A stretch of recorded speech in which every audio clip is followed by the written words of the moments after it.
Hey, what's going on? It's Bill Burr, and it's time for the Monday morning podcast for Monday, March 9th, 2020. What's going on? How are ya? All right. Guess what? I got a guest. I'm like the other podcasts. I have a guest. I've been having guests lately. We got from the Let There Be Talk podcast and from tomorrow night's Bon Scott tribute at the fucking Avalon, right across the street from Capitol Records, where all the fucking big hits were recorded.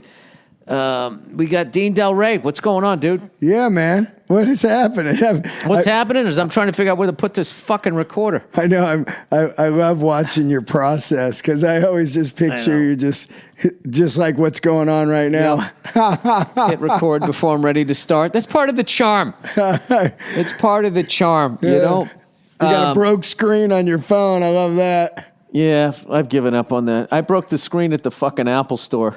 Oh. And then, because they weren't helping me with some other shit, so I was just throwing shit into my fucking backpack, and I didn't realize that my phone was underneath my backpack. Oh, shit. I broke the screen there. And then I was on the road, and I had some bootleg place fix it, and then I don't know what happened. Then it just sort of broke again. Yeah. I remember But it's funny. episode. Every time I've thrown it in anger, it's never broken. Yeah. But if I just sort of set something down, then it breaks. Because people look at it going, Jesus Christ, you throw your phone. It's like, well, yeah, I throw it all the time, but it never breaks. It's weird. It's like a fluke thing. So. Oh, man. Anyway, what the fuck was I going to tell you? You know, I was watching this thing. Well, let's talk about what we came on here to promote. Yeah. There's a few tickets left. Is this amazing fucking show that I still don't think people understand the level of this show, where it just seems that it's going to be like, okay, a stand-up show, and then like this dad band's going to come out and do their Highway to Hell. I don't think they understand. I guess they've seen some clips. Some people have. If you're debating going, you should fucking go, because first of all, it's a deal. Yeah, it is. It is. It's a right? What are the tickets? $40. $40. You get to see a killer stand-up show, and then you get to see half the fucking rock stars that you grew up watching. I feel, anyways, all these drummers and everybody coming out. I don't want to name names because you know people dropping in, dropping out, adding on, and all of a sudden they're going on a fucking tour. But you know all these guys. Yeah. Through all your years of being a front man. It's so hard to schedule because you got your dream list of people, and then they all go, yeah, I can do it. Now, if I could have did it like a month ago, I might have got some, people are getting ready to go on these tours and stuff. Yep. But now who knows with the coronavirus, who knows who's touring. But you know what I do love is all of these guys, because it's the Bon Scott thing, like the love that people have for arguably one of the greatest frontmen of all fucking time. And it's fucking hilarious because I still watch all of that shit. I somehow today went down this rabbit hole on YouTube, and I vaguely remember this contest, but MTV had a contest. You win a Lost Weekend with Van Halen. Oh, yeah, I love that little 15-minute thing on that guy. You saw that? Yeah. Oh, it's great, right? Just to give people the backstory, it was 1984. Yeah. The height of the band. The commercial 84 success record. And all of that shit.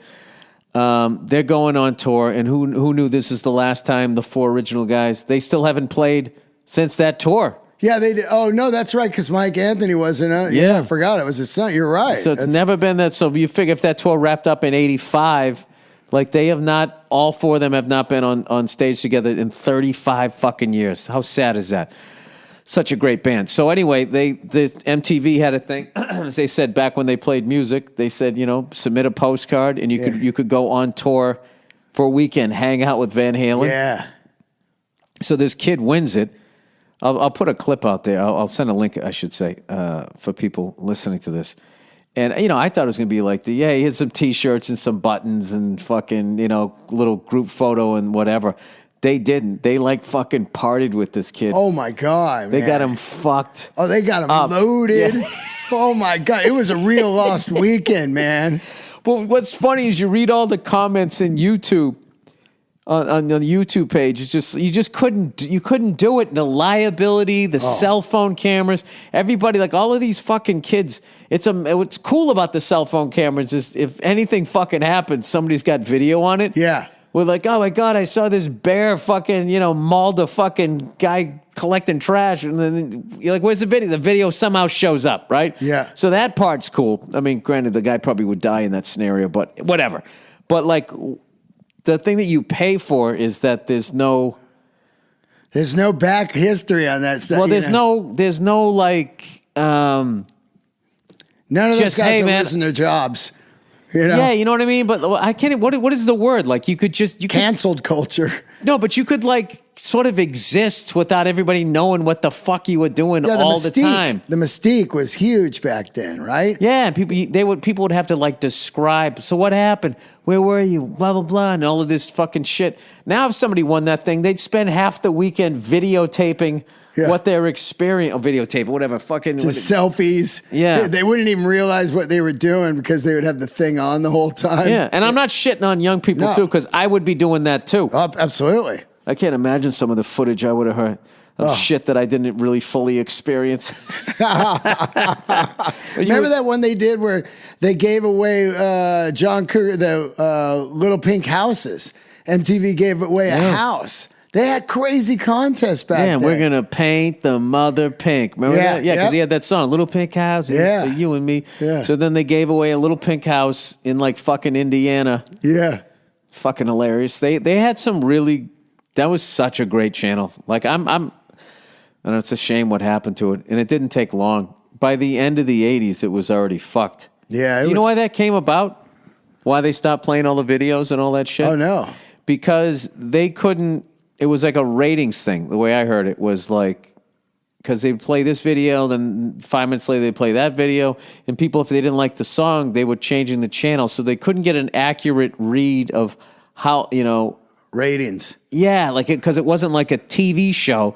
They just play it, but it's weird because they can do it with radio. That was the excuse I remember hearing. Right. So what they did was then they had like The TV real show. world. Yeah, they had like a TV shows and shit, and they had like game shows and. Who the fuck it? Jay Moore did one early on, and Chris Hardwick did one, like hosts. Wow, back then. Oh, yeah. They were hosts. Chris Hardwick did one with Jenny McCarthy. I think once that Real World hit, that became the blueprint of reality TV for all the way to now. Once they had Puck, that guy Puck, and he was a lunatic, and he was the first guy that showed that if you're the biggest like annoying person on a reality show, that you're going to be the star and people are going to tune in to watch and it equals ratings and everything. It's funny you brought that shit up because I was at breakfast this morning with my lovely wife and she gave me the sports section. They had this whole fucking thing on all the top women athletes out there. And sad to say, like I knew the gymnast. Yeah. But I can't even remember her name. I've seen her on a bunch of things. She's like the greatest gymnast ever. I should know her fucking name. I'm busy, whatever. But I didn't know her. I obviously knew Serena Williams. And then there was all of these other people. There was a couple figure skaters that I knew. So the reoccurring thing was in the article was how they don't support women's sports the way they do the men's sport and blah, blah, blah, blah, blah. And I saw this thing where I think it was the female soccer players were suing some sort of soccer organization to pay as much attention to them as they are the guys. And I got in this big fucking discussion with my wife going, that's not how business works. Like, I know it comes off as sexist. Right. And not saying there isn't sexism out there, but there's all kinds of shit out there. How it works is if you're making money. That's it. If you got a draw. If you're making fucking money, they're going to swoop in and try. Like when we first started doing podcasts, nobody gave a fuck. Yeah. And all of a sudden we started making money and then all these business guys came in and they started fucking throwing advertising and all of that shit in there. As a stand-up comedian, right? My journey, I was not the guy. Yeah. So what I had to do was just fucking keep slamming against the fucking wall until I broke through. And I remember seeing like the Kings of Comedy, right? Yeah. Bernie Mac, D.L. Hughley, Steve Harvey, and who am I missing there? The fuck? Who's the fourth? What's his name? Bernie Mac, Steve Harvey, D.L. Hughley, and Cedric the Entertainer, right? Yep. White Hollywood was not fucking with them.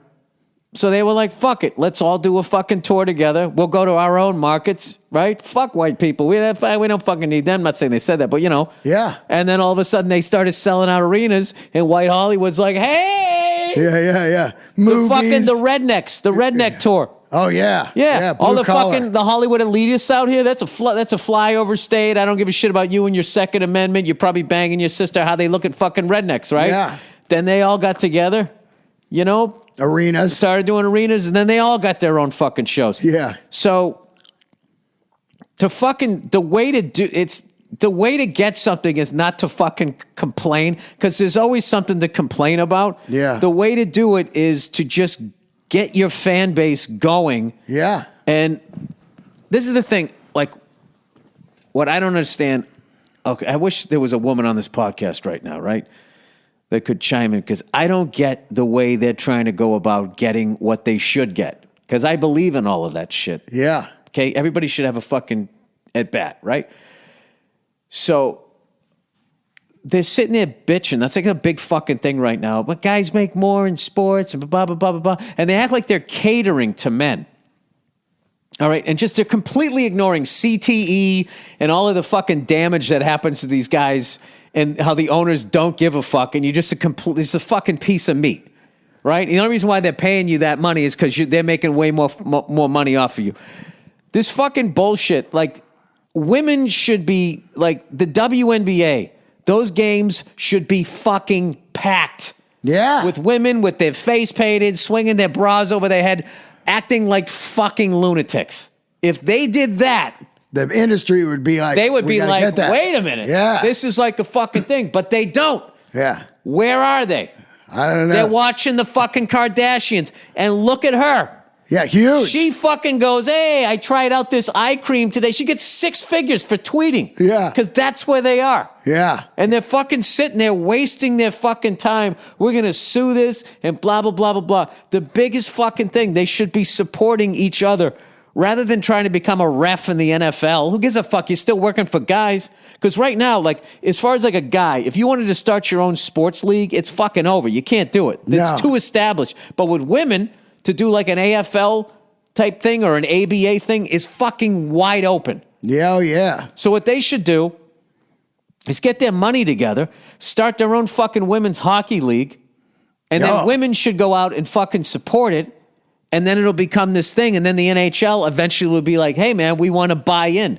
Oh yeah. And then you make your money. You got all the power. Yeah. Yeah. You don't fucking sit there and like, that would be like, back in the day when no one wanted me, I'd be like, there's a lot of balding, redheaded males out there who could actually act if you gave them a chance, man. Like, how far would I get? Yeah. How much longer? We're going to sue the improvs. Yeah, I'm going to sue the improvs because us redheads. Because you're not going to fucking book me as a headliner before I'm going to draw. Yeah. Oh yeah. So that's the thing about those sports and shit. It's just like, well, it's as much as they are getting fucked and all that stuff, but it's just like, that's not the way to go about it. Like, the WNBA game should be packed with women. Yeah. Fucking packed, and they should be going fucking nuts and buying merch and having jerseys the same way meathead guys like me do it. Yeah. That's the only reason why. They need to get some rivalries going. They need to legit hate another fucking female team. So it becomes Celtics, Lakers, Pistons, Bulls, whatever the fuck you want it. You gotta have it. I don't know, man. Yeah. Maybe that's it. There's no rivalry between the teams. Because you do have to have that. You have to have that full rivalry, right? Like, that's my team. Dude, I was reading this whole thing on, like, the NBA, right? Yeah. And what they had to do to sell the game. Like, Bill Russell and those guys back in the day, when there was like 8 teams. I just had Don Gavin on my podcast. He used to go and watch Bill Russell, Red Auerbach coaching, all of that shit, and to play for a championship in a half-filled Boston Garden. Oh, yeah. So, because no one knew about the league, nobody gave a fuck. So what these guys would do during the off season is they would play basically like in soccer, a friendly, where it didn't mean anything. They would go fly down to the south to try and sell the product That's crazy, of right? pro basketball. Check out basketball. Yeah, That's professional wild. basketball. Yeah. And like, the same way the NFL, like college football was way bigger than the NFL. All of them had to sell it. And because of what they did, the kids now come along and they're making, and like as a man, you can make all this, if you're good enough, can make all this money in all these leagues because of the sacrifices these other guys made. So the women now have to do that. Yeah.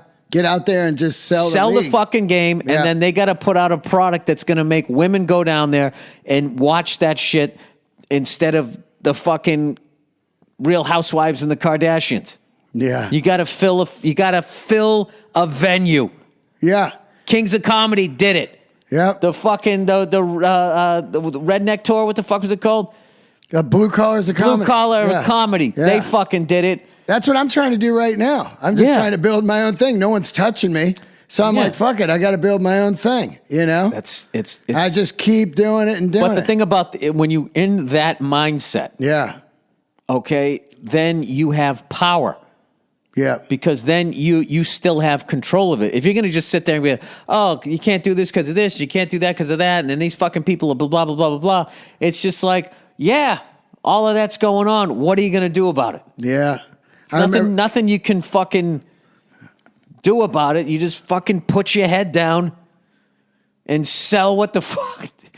Fuck you doing. That's it, man. And I got to tell you, though, those fucking people, though, who are the guy that they're looking for, the good-looking people and all that, their shelf life, they're like fucking organic food, It expires, Yeah, by the time you get home, it's already starting to go bad. They're like those Yeah. fucking strawberries. They all start shriveling up. So anyway, I found the whole thing like interesting. And I was sitting there going like, why are these athletes this fucking good? And I don't know who they are. Yeah. Right. I mean, part of it's because I have a kid and all that other shit. But like a lot of it is like, as much as, okay, ESPN, they're sexist. They mainly show guy sports. Well, that's where the money's at. Yeah. That's all where they the care fucking about. money is at. They don't care about anything else. They with don't. money. They don't give a fuck. Not at all. They don't do you Not think at they all. give a shit that the NBA has sold their soul to the super team? Yeah. No. If I see one more fucking asshole in the NBA going, we're still a couple pieces away. It's like, how many fucking good guys from another team do you need? Yeah. Yeah, I know.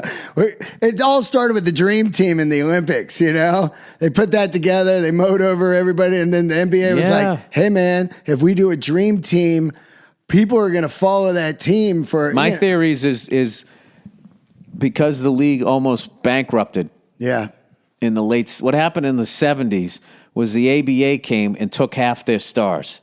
And then the league also went from being predominantly white to predominantly black, and there was all these older white people like, I don't want to watch that. Dr. J, why wouldn't you want to watch that? The best. I don't know, Dr. J, man, the best. And then cocaine came out. Yeah. And then there was a bunch of players on that stuff, and it was just a bad, they were in this transition where it went from like 80% white guys to like 80% black guys, and then cocaine was involved. As far as like when cocaine first came out, they were saying that it was no more addictive than caffeine. Oh yeah, it was like this elitist fucking drug, and it took all of these people down. So the league they had drug problems. They had fucking old racist people fucking not liking the shit, so they went a bad way. And then it just so happened, luck of the draw, Bird goes to Boston, Magic goes to the Lakers, and then you had the 80s. Yeah. You got Kareem Abdul-Jabbar. Yeah. You got these cool marquee players. I mean, I was so into that. But the Lakers those were all fucking draft picks other than Kareem. Right. We were all, and then also shrewd trades. Yeah. And that's what the Lakers are doing, and that's what the Celtics did. And then we just, old school way, there was these two super teams, and then the ratings were through the fucking roof.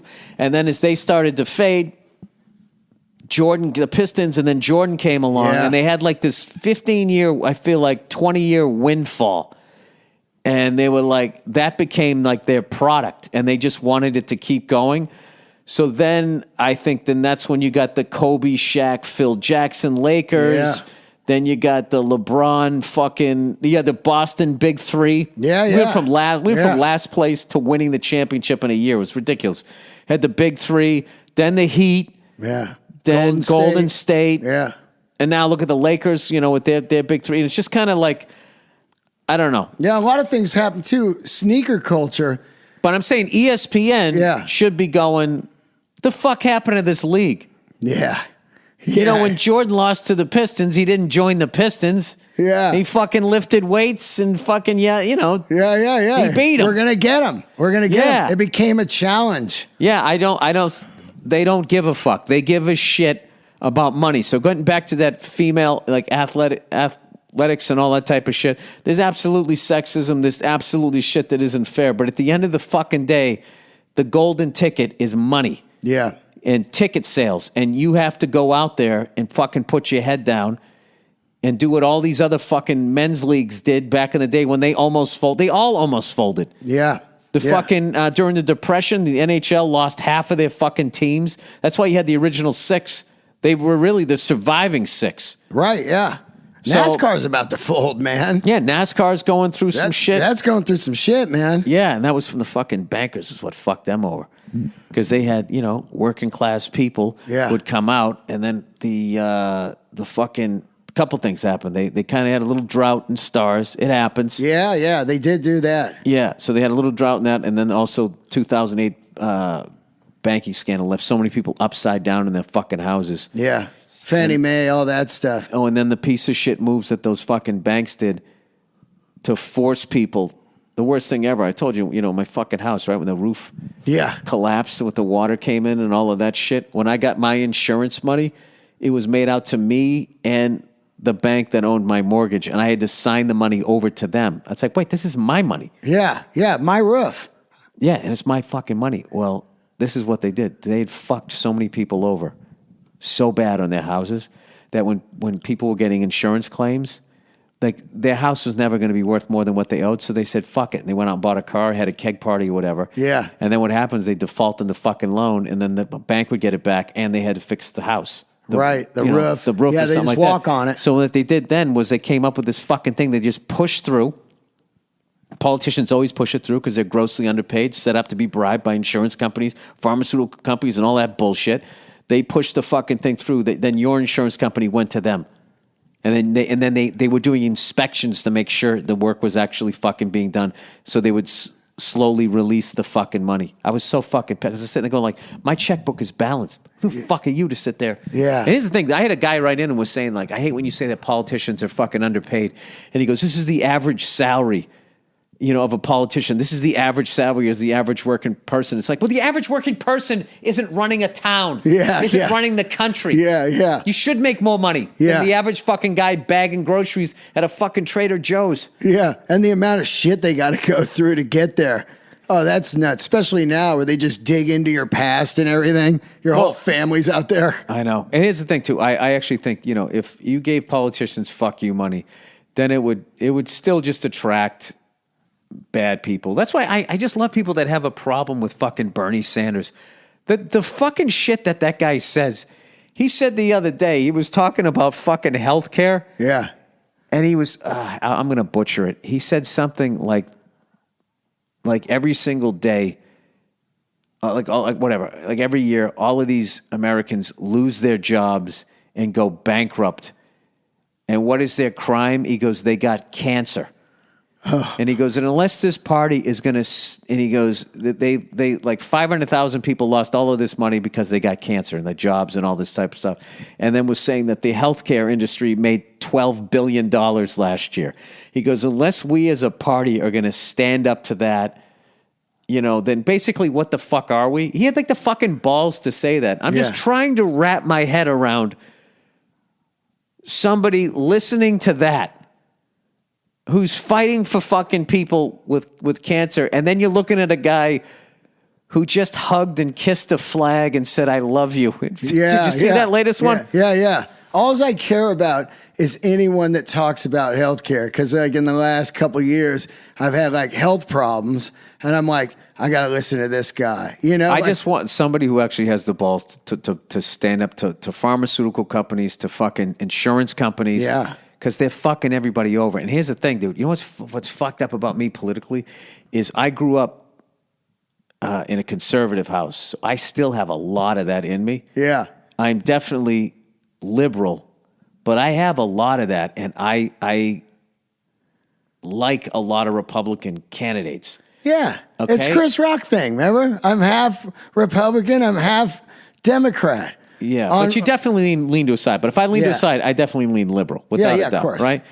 But I just, my fucking thing is, I just don't want another fucking company man.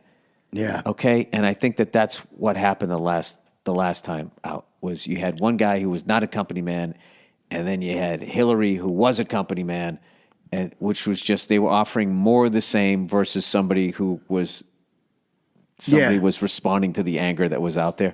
I just, dude, you know, and just as for an entertainment value, I just want to see a Trump Bernie Sanders debate. Yeah. If this country's really just going to go down the shitter. Yeah. Okay. That's the one I want to see. That's going to be great. And then some great spoofs on it too on SNL when they're just spoofing it the whole time. I know. It's, I don't know. It's a crazy thing. It's a crazy thing. So whatever. I just hope somebody competent, I don't give a fuck Democrat or Republican. Yeah. Just somebody competent that gives a fuck about people and this country and that type of shit. And like, dude, how fucked up is it that we have to drink bottled water? You ever think about that? Oh. They allowed these corporations to just completely pollute our fucking waters. That's something ISIS wants to do. Yeah. You know? Yeah.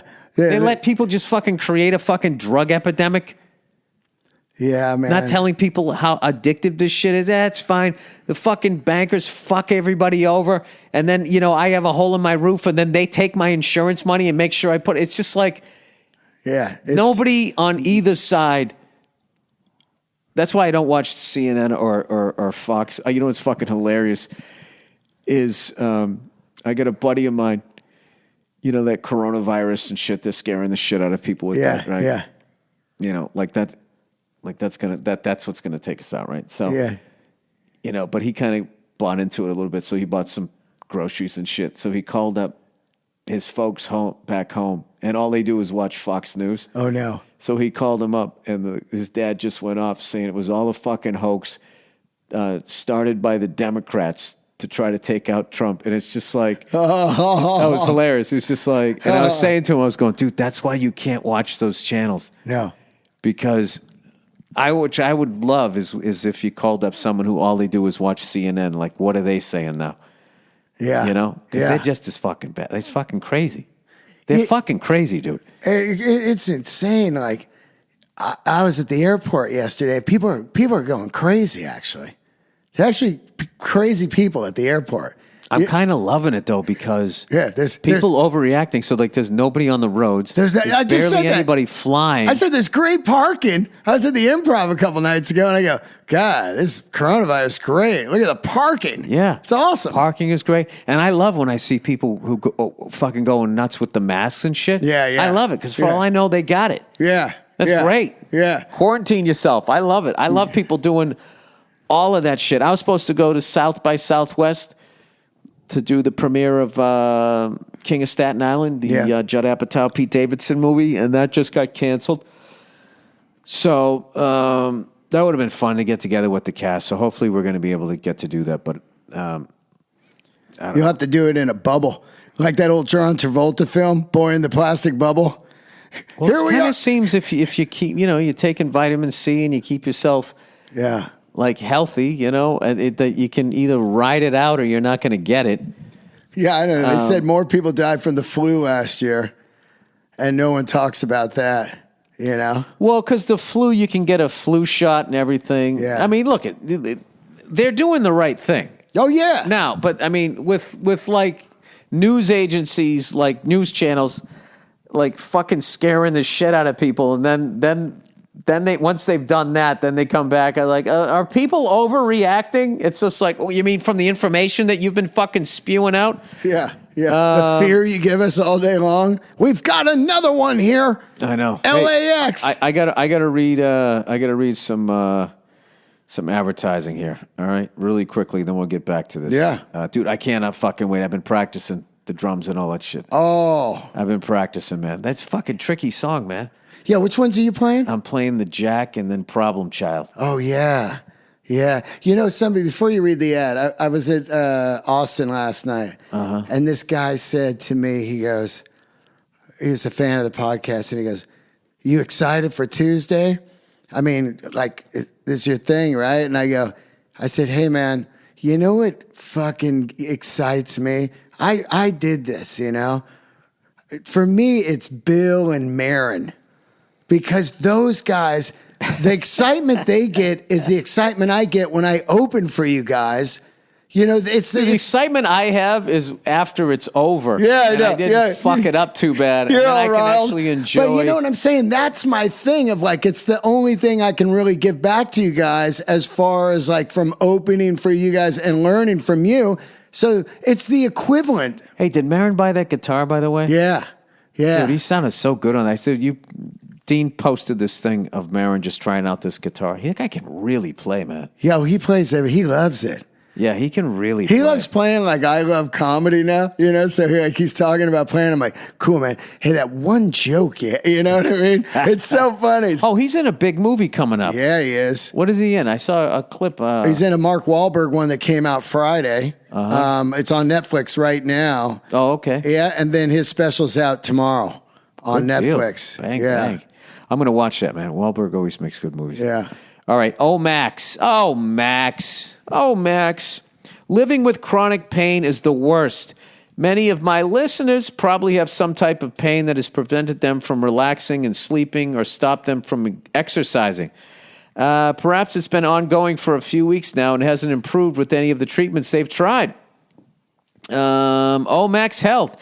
I say podcast host to provide experience of recent pain. Oh, my fucking shoulder. My left shoulder. Enter Omax Health. If you're looking to get rid of a nagging muscle and joint pain immediately while providing long-lasting recovery, then you need to try the natural breakthrough pain relief solution, Cryo-Free CBD Roll-On, developed by Omax Health. I should use that on my fucking hand.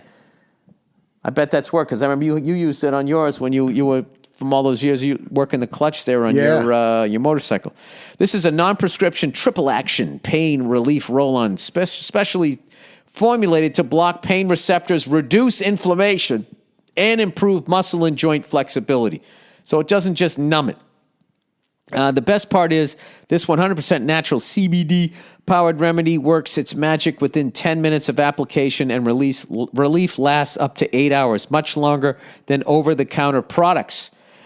Omax Health is offering my listeners 20% off a full bottle of cryo-free CBD pain relief roll-on plus free shipping. This discount also applies towards any product site-wide. Just go to Omax Health, OMAX Health.com today and enter the promo code Burr, B-U-R-R, that's OMAX Health.com, and enter the code Burr to get 20% off cryo-freeze and site-wide. Is this it? No, it just keeps going. Like that felt like the end. Anyone from athletes to Grandma Josie can benefit from this immediate pain relief. We know, it fucking works. Cryo-Free works within 10 minutes of application, improving physical training, recovery, and performance. So go to omaxhealth.com, enter the promo code BIRD to get 20% off Cryo-Freeze and site-wide. All right, Helix. This is the last one here. All right, here's my Helix ad. I'm Bill Burr. I like when they try to get into my voice here. Hi, I'm Bill Burr. I'm a really unique guy. That's why you like my podcast or don't like it. I don't care. This is like who they think I am. Like, I don't care. I care. I care what people think about me. I wouldn't be in this business. Look at me. I'm on stage. Do you approve? Anyways, but I'm truly one of a kind, evidently, which is why I sleep on a mattress designed specifically for me, and you can too. Next, please mention all the talking points below. I've told these people a zillion times. If they write it, I'm going to read it. All right. Helix Sleep. Helix built a sleep quiz that takes 2 minutes to complete, and they use the answers to match your body type and sleep preferences to the perfect mattress for you. If you like a mattress that's really soft or firm, you sleep on your side or your back or your stomach, or you sleep really hot, gross. With Helix, there's a specific mattress for each and everybody's unique tastes. Like me. What about Bill Burr is like our product? That's what they did with this thing. Just go to helixsleep.com/Burr, take their 2-minute sleep quiz, and they'll match you to the mattress that will give you the best sleep of your life. Like me. I guess I'll like put people to sleep. Helix Sleep was even awarded the #1 best overall mattress pick of 2019 by GQ and Wired magazine. They have a 10-year warranty, and you get to try it out for 100 nights risk-free. They'll even pick it up if you don't like it. That's pretty nice and gross. Right now, Helix is offering up to $200 off mattress orders for our listeners. Get up to $200 off Helix, helixsleep.com/Burr, HELIX sleep.com/Burr. Get the best mattress you could ever fucking sleep on. All right, there we go. Oh, congratulations to Joe Roberts, the first American in MotoGP to be on the pole in like 10 years. Wow. MotoGP 2, so he's one level below. Oh, I got you. He rode a great race. Didn't have the best start. Was immediately in third place, but then worked his way up to second for a brief second. Did lead the race, but this Japanese kid, hope I say this right, Tetsuta Nagashima. Dude, he was like in 8th place. Just worked his way up through the pack. Oh, man. Was consistently having the fastest lap. So when he finally got out front, nobody could catch him. And it was the first time, I believe, a Japanese rider has won a race since in 10 years. And that last guy, I think he died. I'm new to the sport, but I believe he died later on that year. So it was a very emotional thing. It was a great race to see. I don't know what happened with the MotoGP race. I wasn't able to find it. I slept through it, but I go to the website, so I don't know who won that one. Marc Marquez or whatever is my guess. All right, so Dean, we got some questions here. You want to run through these fucking things? Yeah. People write in and this shit. I kind of got involved with the flat Earth people. What's your feeling? What's your feeling, man? Is it round or is it flat? Oh, my God. I mean, I just laugh at that shit, man. It's so let me ask you, so the flat earthers, do they think the moon's also flat, or do they think that that's round? Or do they think they're looking at like a cookie? I think they're looking at a platter up there. Yeah. Yeah, it's dual platters. So then like... I don't know, man. It's so weird how something like that just comes out of nowhere. That's like a couple years old now. Came out of nowhere. They're like, the earth is flat. I thought it was like a sketch or something. Yeah. I'm looking for it. And then I just start laughing. My thing is what the end game. Yeah. I understand, conspiracies on like, bankers. Yeah.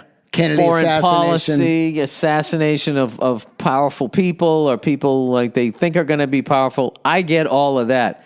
What the fuck? What is the end game? And then the amount of fucking people. Yeah. How do they get them on board? You would have to get on board. Oh, it's crazy, right? And also, why do they think that we would be hiding that from them? You know what I'm saying? Well, how about every fucking jerk off who sails their dreams to sail around the world and then they go do it? Yeah. I know, a guy I flew with in Vancouver flew a fucking helicopter around the world. Now, what do they do to stop him from doing that? Doesn't he fly off the fucking edge and come back and have a look on his face? I mean, I don't know. Anyways, motive for telling people the earth is round. All right, here we go. Like, you can't believe, like, this is like a real fucking thing. Listen to this shit. All right, this is the motive. Why you would tell people, hey, Billy Blue Button Up. Wanted to tell you my opinion on what the motive of telling people the earth is round is. I, like you, understand that the only reason we know the earth is round is because we were told that. Oh, I was joking about that. Like, the only reason why I know it's round is because somebody told me. I didn't figure it out. Most people just call me a fucking idiot like they're Nikolai Tesla or something. The motive for this, of course, is money. The first movie made about space was A Trip to the Moon. It was made in 1902 by a dude named Georges. Don't worry, neither of us can pronounce his last name. After that movie killed way back in the day, they started making space movies left and right. Space and the thought of going to space has been in the back of our minds for over 100 years. It spawned countless cash cows like Star Wars, Star Trek, and even MTV's most iconic marketing gimmick was the astronaut pitting the MTV flag on the moon. I don't know where he's going with this. So it would be very easy to get those people on board with being the first country to fly to the moon. Getting all these people wrapped up in the idea of space would be a good way of getting them to agree to pour their tax money into your space program. And if you think about it, billions, probably trillions of American tax dollars have gone to NASA. And all they would have to do is get us to give them our money is to show us some pictures of the moon from close up and the Earth from far away. And then from about the 60s on, I don't know what we're going with this, we poured our money into the space program. Money would be the motive, Bill. I believe in flat Earth, but I also don't know the Earth is flat. And I'm not going to tell you it is, but this is my opinion. I also used to try to tell everybody that the Earth is flat and argue with them for hours, but we both know that the shape of the Earth is not important. What's important is saving it and making it a healthy place for our kid, regardless if it's flat, round, or donut shape. Take care, Bill. Oh, and let's go Blues. St. Louis Blues are looking good. Yeah, it's just like theory. They basically wanted to get tax dollars, so they showed a photo of a round Earth. Yeah, but what they don't talk about is how way back in the day we thought it was flat. Yeah. And then this guy comes out, he says, no, it's round, and then they kill him. Yeah. And then we also thought we were the center of the fucking universe or the solar system. Then they realized it was the sun. They thought the sun went around us. We went around the fucking sun. You know, all of this shit has been, like, proven. I don't get it. So because of the American space program, the entire world's leaders have agreed to lie and scientists that the fucking thing is round. Yeah, all of them. This is one of the worst conspiracy. I love a conspiracy theory. So do I. This is one of the worst ones ever. Yeah. It's like going back. We're going back in time. I think it's just people like to be right. It's like there's a certain level of contrarian here. Yeah. And then wanting to be right. Well, that's the whole what's going on with the election. Well, my fucking thing is why doesn't a flat earther just go to the fucking edge of the earth and take a picture like they're on Niagara Falls? Yeah. Yeah. A selfie on the edge. How doesn't the water from the ocean pour over the side? Somebody was joking, said it's like they think it's a giant infinity pool. All right, flat earth answers. Dude, and I will go with any fucking conspiracy theory. Well, not any, but like, Jesus, this is like, this is not even, it's not rooted in anything other than just being a contrarian. Okay, hey, Bill, you asked about the flat earth and why they would lie about it. That's a good question that everyone who looks into this asks. The answer is money. The taxpayers have given NASA billions. Oh, we got another one? Same one? Yeah, but my thing is evidently like 500 fucking years ago, they knew NASA was coming. So that's why they started saying it was round. Well, he said they made the movie in 1902. NASA billions or even trillions of dollars over the years to get some shitty-ass space videos in return, and it gets deeper than that. I didn't know we were deep. There's a video you should watch called The History of Flat Earth. I will definitely watch this. If the link doesn't work, go to Eric Dubé's channel, and in the search bar, search The History of Flat Earth. It's easy to prove the Earth is flat and stationary, like how the North Star never moves. Well, what about the rest of the stars? That's why it's the North Star, because it's not fucking, that's the one you're looking at. Yeah. They're all spinning around that. So that's what you use to guide yourself. That's your pinpoint. Yeah. What the fuck? So if you fucking if you were looking down on a merry-go-round. Yeah. And you just painted the middle red and the rest of it was all these crazy colors, you would ignore all those other colors moving and just look at that red dot going, see, it's not moving. Yeah. That's hilarious. Anyways, if this link doesn't work, go to Eric. Blah, blah, blah. This is just a bunch of people who are not eggheads trying to figure out egghead shit. All right? I don't understand half of this shit. I would love to listen to Joe Rogan argue this. The history of flat Earth. It is easy to prove the Earth is flat. Okay. The North Star never moves, or we can see way further than should be possible on a globe. Oh, my God. Oh, my God. And many others. Can we? How far are you supposed to see on a globe? I bet you didn't know that to this day, there's never been a successful experiment to prove the Earth has curvature or is moving. I did not know that. I thought there was plenty of evidence. Please watch this video.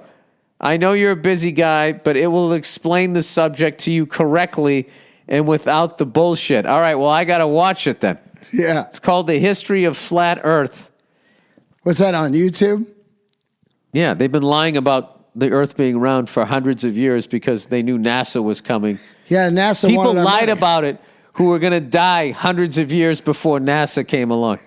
That's hilarious, man. Listen, if you want to say we never went to the moon and shit like that, like, because I don't get how you land and then you get the fucking thing going again. How do you start it back up? That's a classic one. You know, they said that Stanley Kubrick shot the film. He shot the footage. Oh, yeah. You know, on a Hollywood backlot. I don't understand. Why doesn't NASA just take a picture of the fucking car and shit they left behind there? Yeah. Why don't they just do that? There it is. It's right fucking there where we left it. There's the shit. 50 fucking years ago. I have no fucking idea. All right. Paris Accords. Paris Accords. Is this like a Honda Accord? All right. I want to talk a little bit about how terrible the Paris Agreement really was, with the idea in mind that maybe there is some controversy to the effect and cause of global warming. For starters, over a 20-year period, the Paris Accord was estimated to cost the United States some $2.5 trillion. In what? Doing the right thing? The entirety of the U.S. yearly budget is $3.8 trillion, so essentially we would lose 10% of our net budget every year for this agreement. So what? So we could have a clean earth that our children and our children's children could live on? You're going to skimp on this, but are you okay with never-ending wars that don't really have an exit strategy?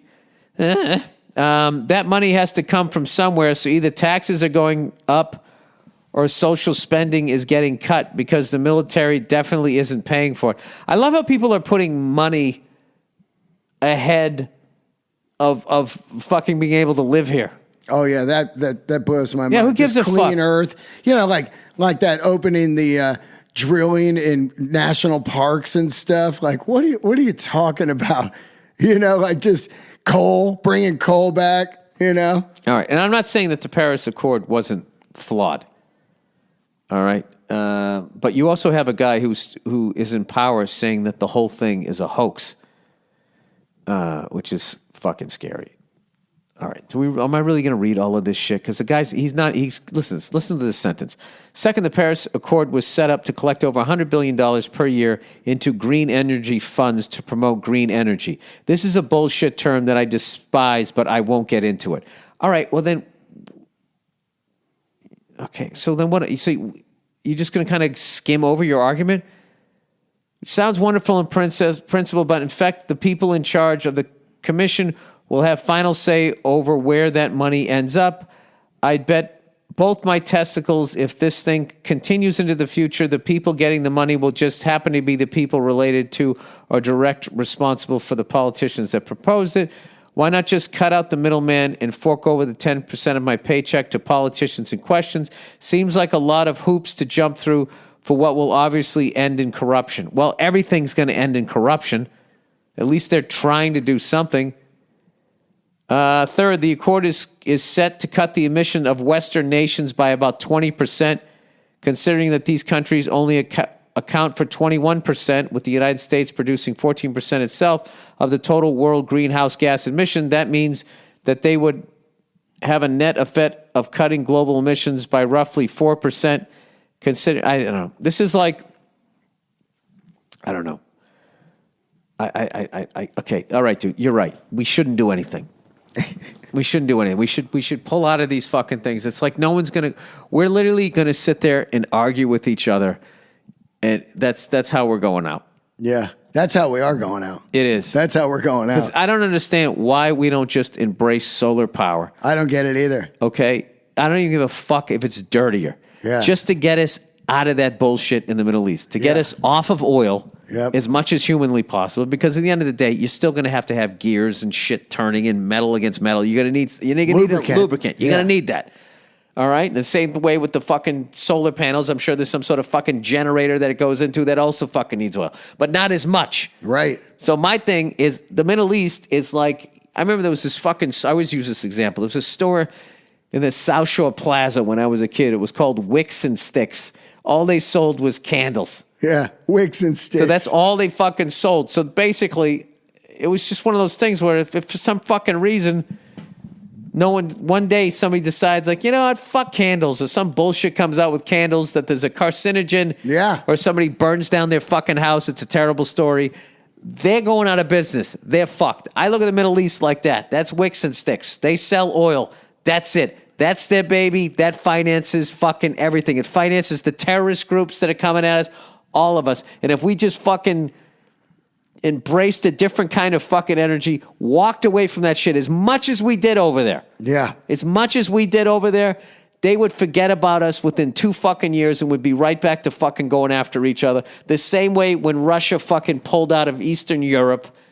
How long before that whole Bosnian Serb thing? I mean, who even knew that they didn't fucking like each other? I didn't. The whole time they were under, they had a common enemy, Russia, when I was a kid. And then all of a sudden they pulled out and then all that horrific shit happened.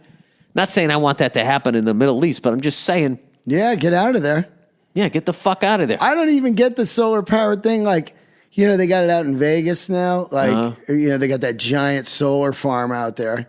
And then all of downtown is run on solar now. That's great. I know, it's awesome.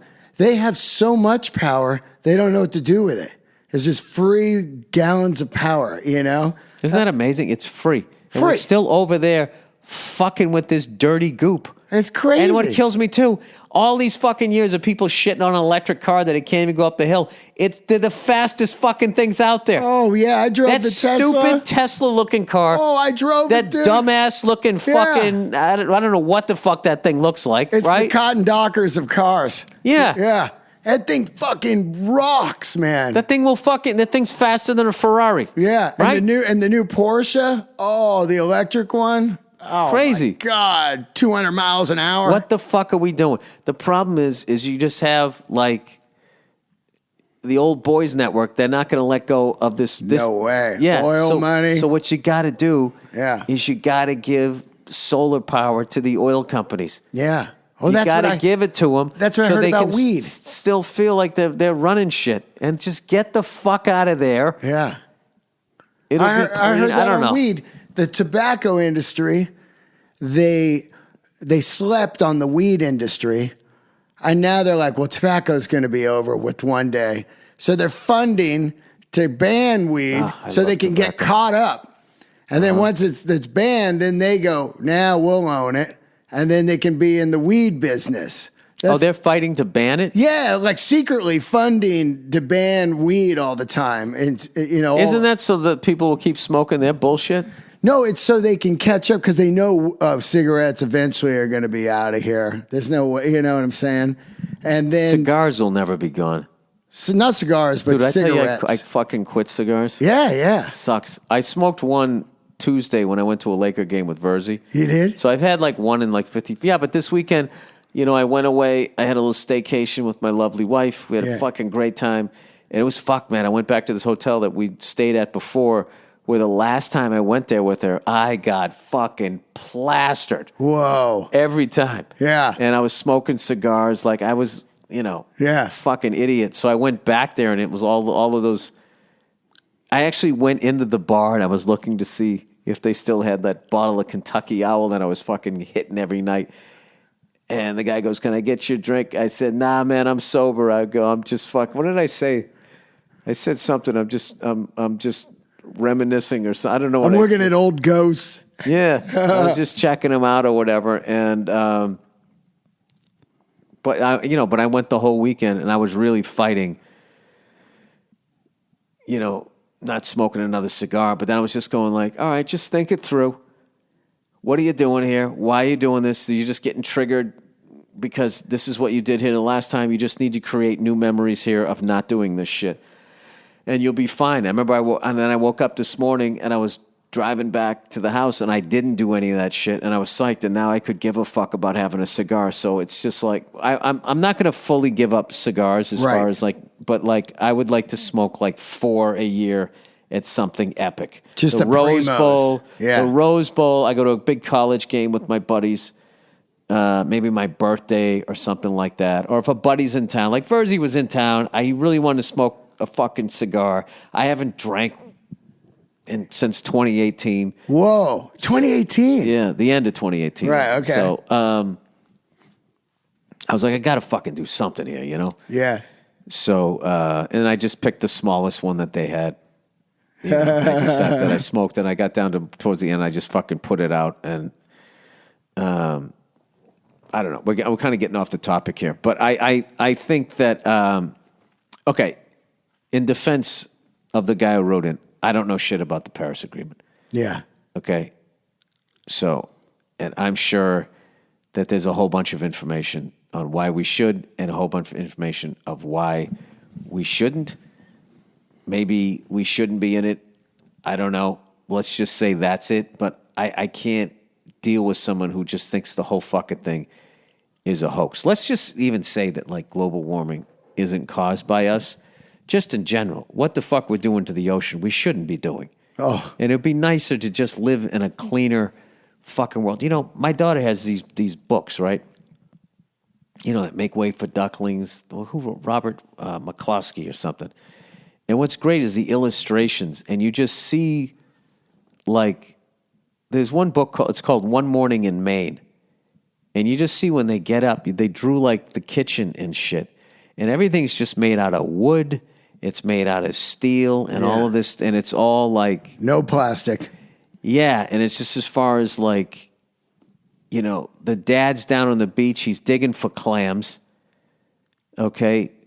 The girl gets like a loose tooth, you know, she's learning, you know, she's becoming a bigger girl. It's kind of what the book's about, right? She goes down there and fucking, they get the clams. He packs them in seaweed to keep them moist. They go up there, and then they're going to go into town because he's got to get the groceries, and he's returning the glass milk bottles, right? She goes, I'll have clam chowder ready for you when you get back. They fucking go into the stupid outboard motor doesn't start. They go in town. There's a repair guy there, needs a new spark plug. He fixes that. They get fucking ice cream, and there's all this wildlife. There's all this shit going on. And I was kind of looking at that. But granted, you could also get fucking polio back then. So, Yeah.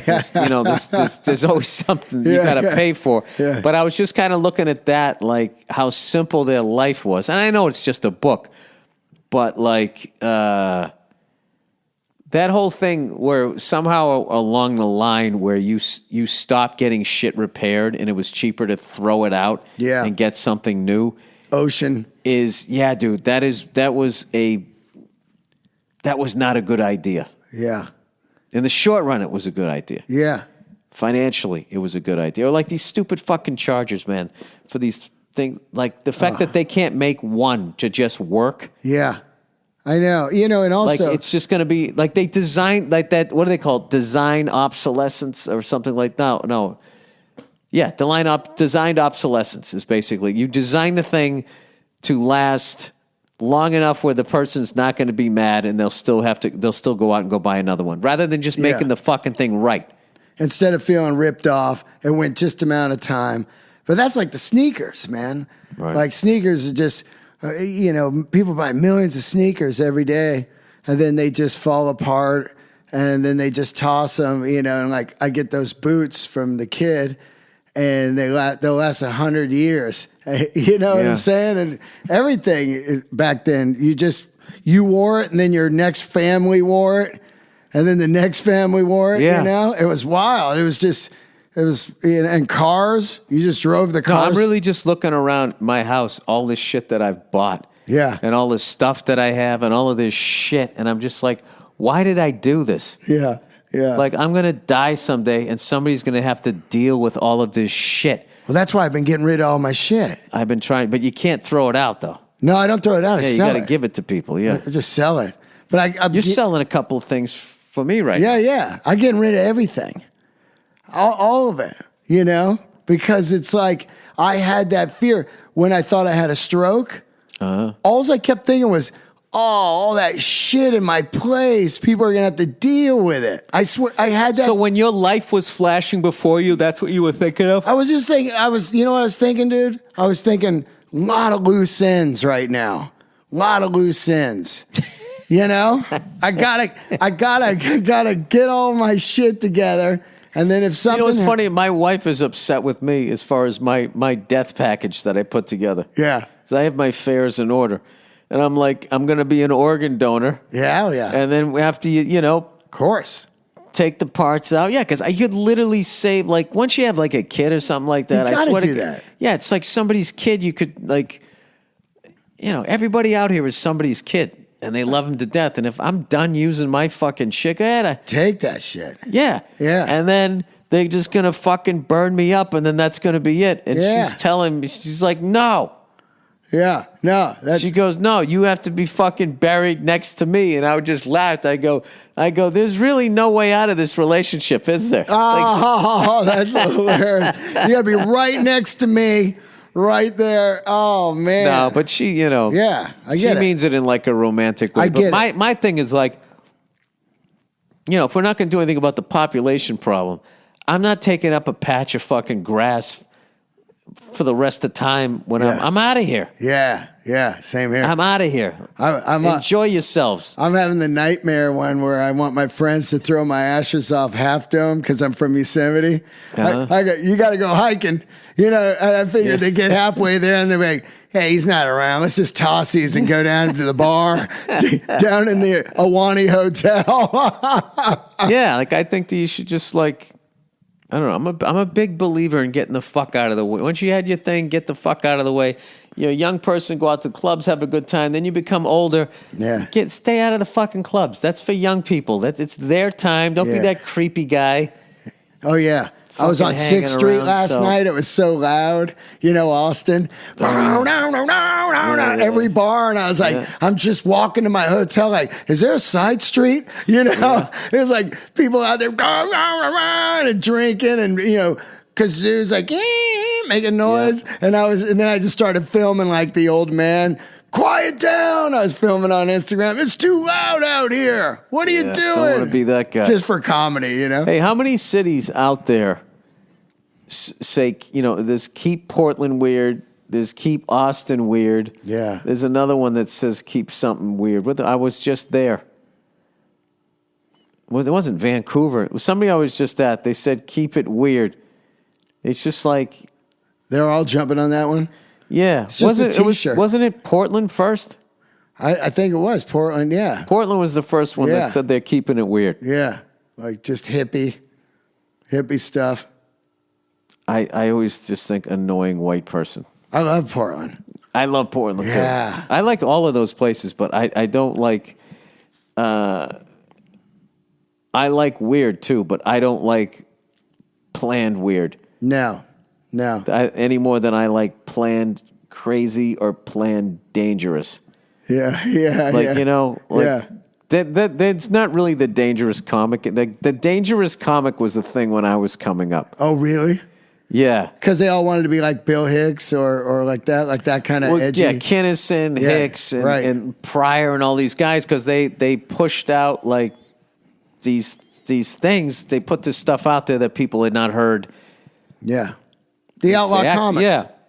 Yeah. So then there was this leather jacket, smoke a cigarette on stage era in stand-up comedy where everybody which is why I feel bad for younger comics because so much of their early shit is just on YouTube. I mean, good Lord. I mean, how the fuck do you ever outrun that stuff? So I put nothing on YouTube. But I tell you, no, but like my generation, everybody went through a lot of people anyways, myself included, you go through am I going to be a Bill Hicks type of guy? Yeah. Am I that guy? And then you're just like, well, I don't like to read, so I don't think I'm that guy. I need to be informed. Like as much as I was taking the piss out of that guy talking about the Paris Agreement, I don't even know what the fuck is in it. Yeah. So he might be right.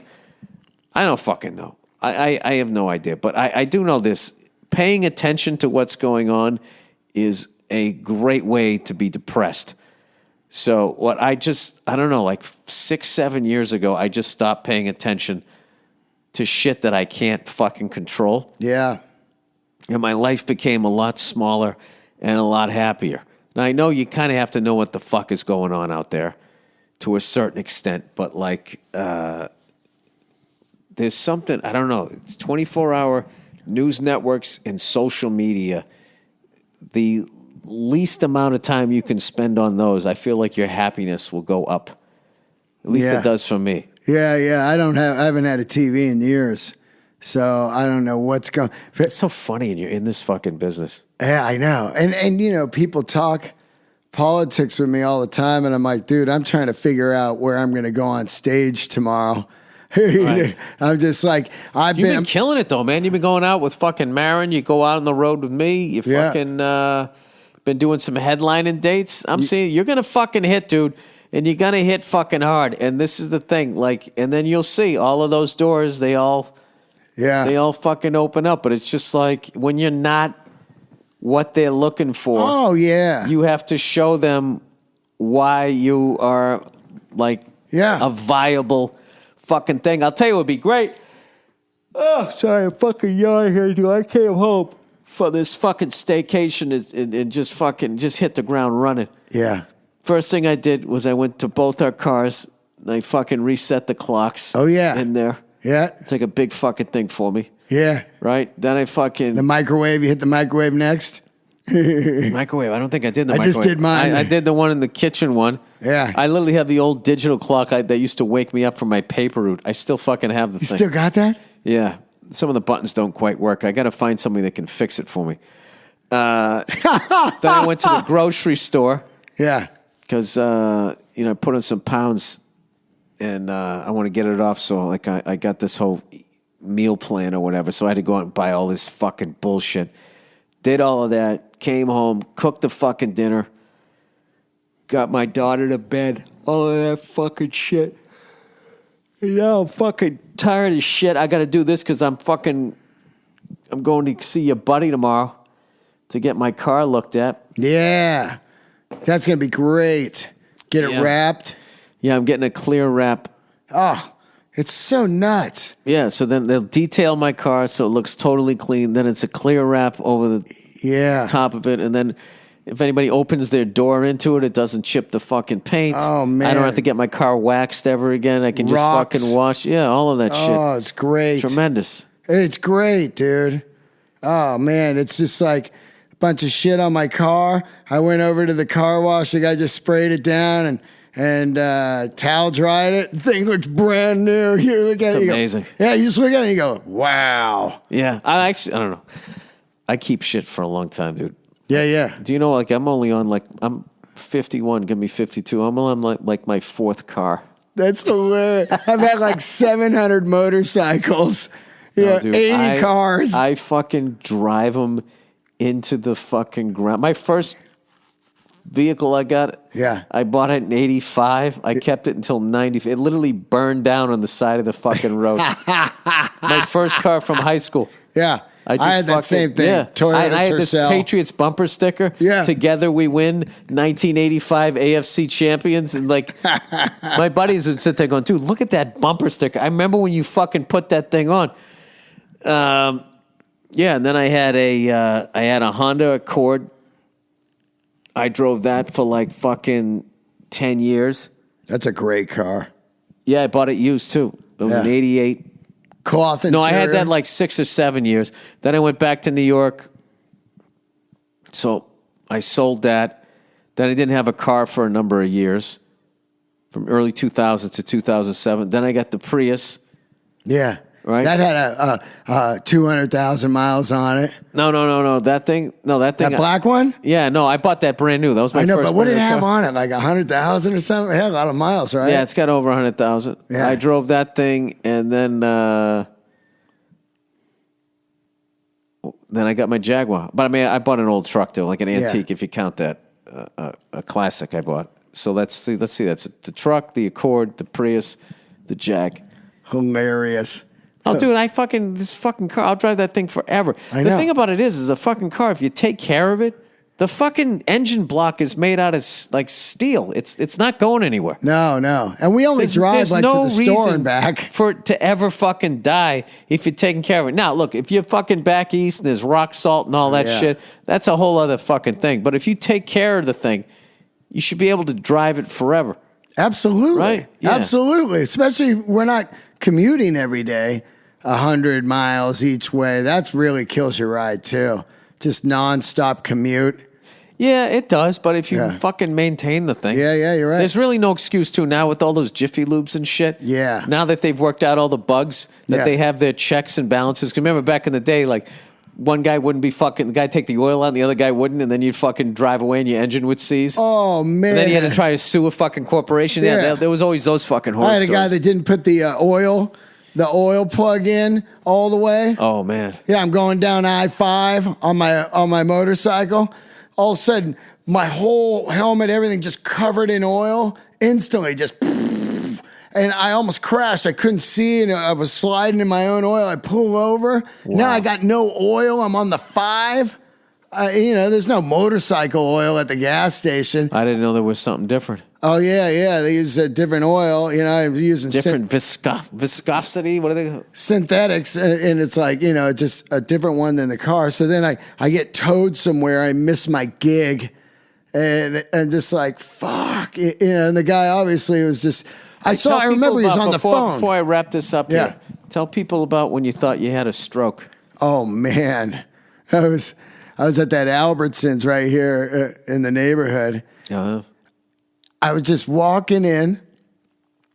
It was the weirdest feeling I've ever had in my life. I was walking in, and then I took a step, and I remember saying, like, whoa, I feel kind of weird. And as I said, I feel kind of weird. The left side of my body just shut off.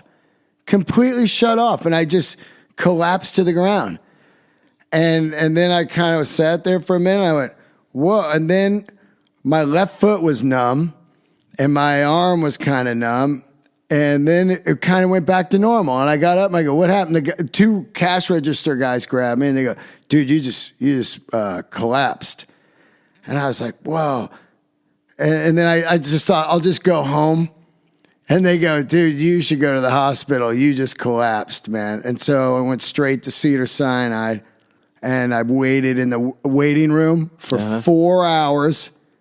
And they finally put me in the MRI. And then they said, you had a stroke.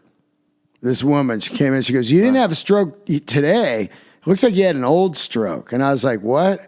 And then they shot me up with some stuff, and I went to sleep. And then 2 guys came in a couple hours later, and they go, you didn't have a stroke. This is an old vein. You got a herniated disc in your neck, and it popped out. And when it pops out, it hit your spine and just shut you down. And that was from when you got hit by that lady. Ran over from the motorcycle. Yeah, that lady who stole the Escalade. Yeah. I every 5-6 months, I'd kind of get this pinched nerve kind of thing in my neck. And one time it locked up my jaw.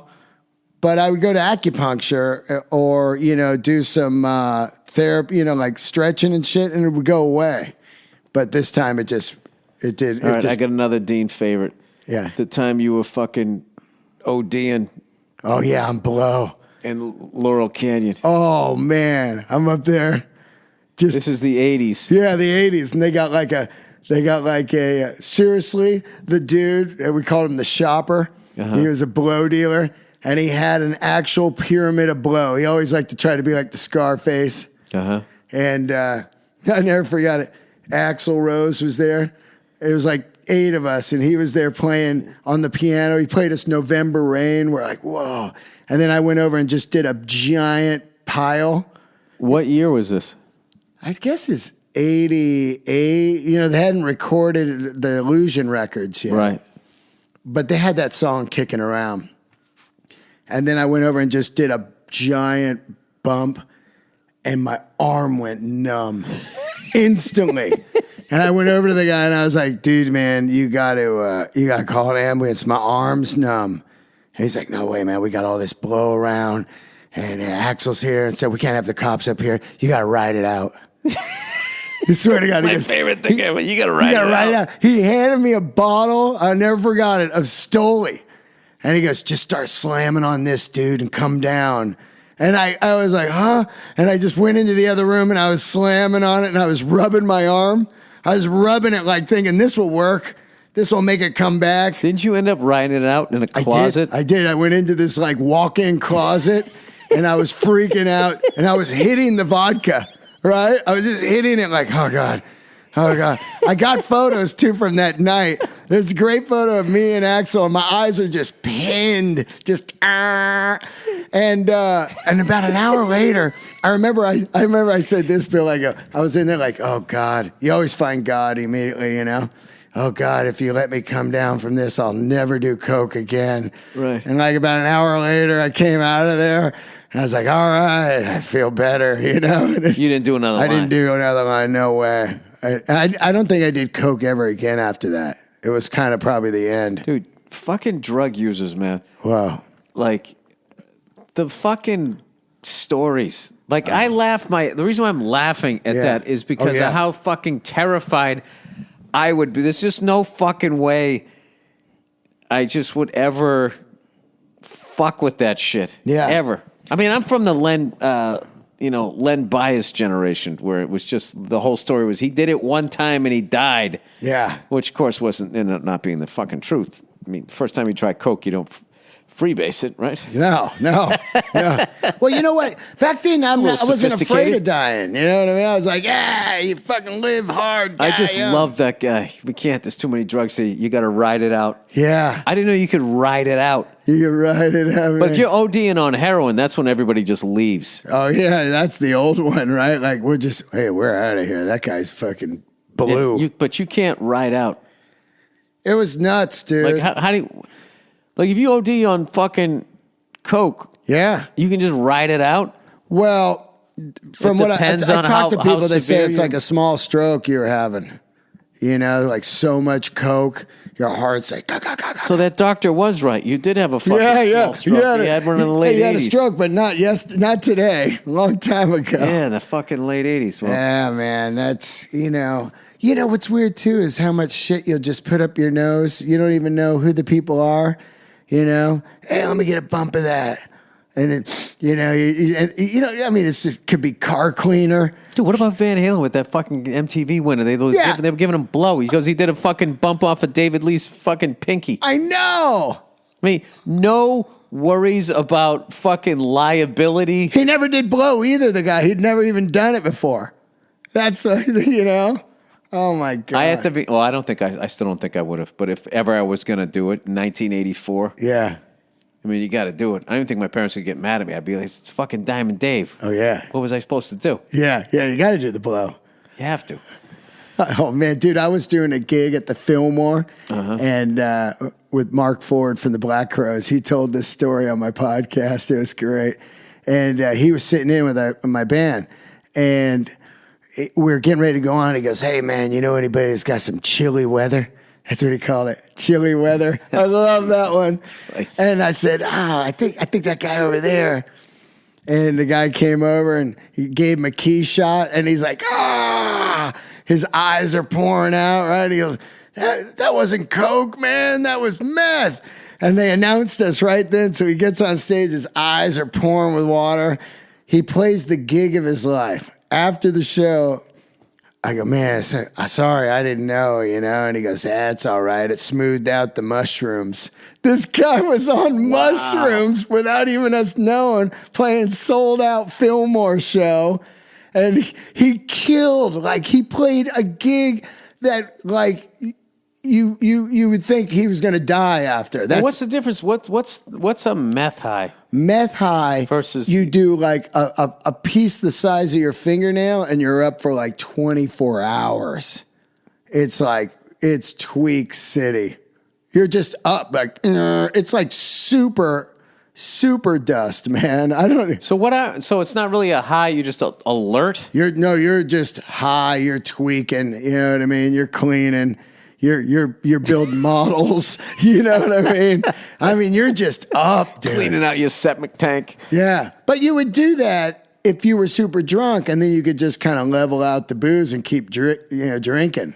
Like if you're out partying. No, booze just if you're drinking, you're done in 4 hours. Yeah, right. I don't give a fuck who you are. Right. Unless you're drinking at a slower pace than your tolerance, which why would you do that? Yeah. The whole thing is it's like a race car. You're pushing the limit. Yeah. You're trying to take that turn as fast as you can. So you're doing shots and you're doing all of that shit. I don't give a fuck who you can only go for 4 hours. Yeah, and then at a certain game pace. Yeah. I mean, I can fucking sit there on a dock and just sit there and sipping beers all fucking day. But I mean, if you're drinking 4 hours, you're done. Then you do a bump of this and you could keep going. Oh, that was the point. I see the Because point. they would level it out and then you could keep drinking. Like the party would never end. You know, especially if you're at like a rehearsal room and you're playing music and you just want to keep going, you know? For the love of music. Yeah. Well, anyways, dude, I am so excited about this gig because not only to get to play with all those great musicians, the mic'd up drums just sound fucking unbelievable. Yeah. And you rocked it last time, dude. Yeah, You're playing with Nikki Sixx last time. It's one of the funniest things to think you had posters of that guy. And then there you are. There's that great video footage of him. You're looking over at him. I forgot I start the song. I'm so like fired up that you're up there with him. Oh, yeah, It's yeah, kicked in the yeah, teeth. yeah. So I'm all right, it's kicked in the teeth again. And then we're just standing there, all of us. And Scott Ian looks at me and goes, it's you. I go, oh, yeah, it is me, you know? It was so funny. And I'm looking at you and you're looking at Nikki. Dude, Scott Ian fucking killed it. Oh, that guy's a fucking You know hammer. what I like? Yeah, and I loved how serious all those guys took it. Oh, like, yeah. I remember with Steve Gorman showing up and just going, you see that? Pointing at all the empty seats because that's going to be fucking carnage tonight. And he was not bullshitting. And Yeah. it's still like, that's one of the great like live drummers I've ever seen. Oh, my God. Was what he did on your show. So if you guys are anywhere near Los Angeles, this Tuesday at the Avalon, right across from Capitol Records, is there a name for the show? Yeah, it's the Bon Scott. Well, for years I called it the Church of Bon Scott. The Church of Bon That's Scott. what I called it for the year. You know, this is the 40-year anniversary of Bon Scott's death, 40-year anniversary of Back in Black. But we started this back when we were kids, me and Josh Z and Billy Rowe. We were doing this as kids in San Francisco. Oh, I didn't know that. Oh, yeah, we'd done this for years. And then when I moved to LA, I didn't really have like the time or whatever to do it. And then once I was a comedian and stuff, I was like, let's fire that thing up again, you know? And That's so cool. yeah, I mean, that's how long we've been doing it. And that guy Solo Dallas that brings the equipment, Yeah. We've got all the same equipment AC/DC uses: the vintage Marshalls, the vintage Ampeg SVT, the same guitars, and Josh Z just kills it in the. Speaking of all that, you know, if I ever get to meet Phil Rudd, oh yeah, what I would ask, other than talk helicopters because he flies helicopters, yeah, too, that's right, is I always wondered what happened to that fucking amazing kit that he had on the Back in Black the tour. Black Sonar. No, it wasn't black. It was all natural wood. Oh, that's right. I got the poster. That's right. It's natural It's wood. fucking gorgeous. More toms than he's ever hit in his entire career. Yeah. I think it was like 2 floor toms, and it was either 3 or 4 up top. Yeah. 4 up, 2 down, and then he had the single bass and the snare drum. Anyways, dude, I gotta go to bed because I gotta drive this fucking car out to the. I've been up since 4:30. Thank you so much for putting me on it, Dude, man. It's gonna be fucking awesome, and I am looking as forward to playing drums as I am doing the stand up because I got all this fucking new shit that's coming out, and You got some new bits? oh yeah, and dude, my shit that's coming out right now, is as I don't know what the word is. It's just fucking. I'm just being an idiot. Yeah. And I'm having a great time, and I feel like this fucking the overcorrection has kind of gone back to the middle. Yeah, and yeah. You can have fun again on stage. It's kind of nice. Yeah. with, of course, all the shit that we learned over the last few years, that people weren't talking about, yada, yada, all that bullshit. I'm having the most fucking fun. I was telling my wife that. I was like, I'm having more fucking fun on stage than I think I ever have. Oh, that's amazing. And I said that on the last... And that's like 35 years in, right? 30 years or something? Hey, I'm not that... 28. 28, but 28, still, man, to be digging it that far in... No, I fucking love it. I love it at 10 years in. That's the thing, too, is I also love... I've been going to smaller places. Yeah. And just fucking getting up on stage... it's a different thing than actually going to a comedy club. Yeah. It reminds me back in the day when you had to get them. Yeah. So like that's me every night. Yeah. No. I don't think I'm as good as I was when I had to get people to like me. Yeah. So now once people get to know you, then you go on in there. It's yours to lose. Yeah. As opposed to like, how the fuck am I going to get these people? Yeah. Like, I just remember that feeling standing back there just going like, oh, God. That's what I had my first name of my first special. Why do I do this? And that's what I would be thinking. Why do I do this? Why didn't I just fucking, I'm inherently a shy person. Why the fuck did I pick this job? Why the fuck do I do this? And, and then you just fucking go up there. And what's so fucking funny is even if it sucks, you just have this great story to tell all your stand-up comedian friends. And it almost, in a weird way, makes it worth it. So anyway, then we could talk about that for a fucking hour. Anyways, dude, I'm really looking forward to it. I'm going to practice my ass off over the next fucking 48 hours. Brad. So I don't fuck it up. I can't wait. You coming to the rehearsal tomorrow? Yes, I am. Great. I just gotta get the address. And then... Tuesday night, tickets at deandelray.com. There you go. And there's about 90 left. Oh, cool, dude. Yeah, there's about 90 left. So, we're going to sell it. We're going to sell it out. It's going to be awesome. I'm telling you guys, this is the last one, too, man. It's been so much work to do this. So, and the people that are playing. You're never going to do this again? I don't know, man. It's a bad time to ask right now. That's like asking somebody, you going to host the Oscars again? Is that trying to put together the fucking monologue? I know. I'm never fucking doing this again. I know. It's so much. Yeah, Marilyn was like, what do you mean, man? It's like a month of work and then like it's great. And I'm like, yeah, but man, dude, now look, if I was at a level where I could just sell out the Avalon on my own, I would do it every year. I'd be like, just show up, see me. All right, so there's going to be more. Good. Yeah. That's all I needed to hear. All right, love you, brother. Thanks for coming on. I love you, dude. I'll see you tomorrow at the rehearsal. All right, that's it. I'll check in on you guys on Thursday.